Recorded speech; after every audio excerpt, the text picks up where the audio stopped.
Nintendo of America sues Yuzu Switch emulator development company. Game file reporter, Stephen Totilo, has discovered a new Nintendo-filed legal document. The Japanese multinational video game company's North American office is ready to do battle, in court, with Tropic Haze.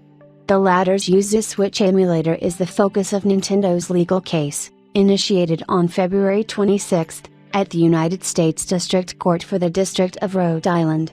Totilo's social media summary of goings-on stated, Nintendo is suing the creators of popular Switch emulator Yuzu, saying their tech illegally circumvents Nintendo's software encryption and facilitates piracy. Seeks damages for alleged violations and a shutdown of the emulator. The Dolphin emulator, a GameCube and Wii emulation platform, was removed from Valve's Steam store last year, following the sending of a Digital Millennium Copyright Act, DMCA, takedown order, but its development team was not pursued in U.S. courts.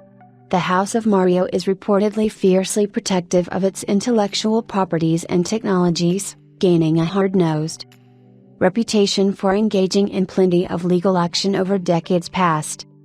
Nintendo's federal-level lawsuit alleges that Tropic Haze's Yuzu Switch emulator played a large part in widespread illegal distribution of a 2023 flagship game title.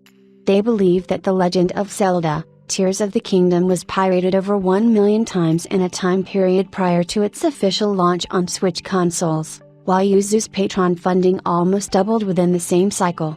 Nintendo stated, through filed documentation, with Yuzu in hand, nothing stops a user from obtaining and playing unlawful copies of virtually any game made for the Nintendo Switch, all without paying a dime to Nintendo or to any of the hundreds of other game developers and publishers making and selling games for the Nintendo Switch. In effect, Yuzu turns general computing devices into tools for massive intellectual property infringement of Nintendo and others' copyrighted works.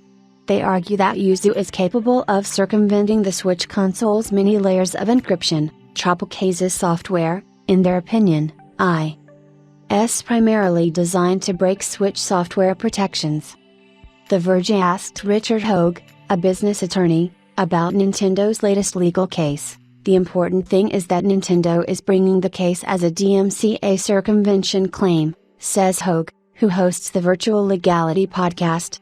He tells me that while emulators are broadly legal if engineered correctly, the DMCA also lets Nintendo focus on whether the emulator was only designed to break Nintendo's control over its games. There is a real chance for them to win as the court tests things like the effectiveness of the measure and just how the emulator was created, Hogue says.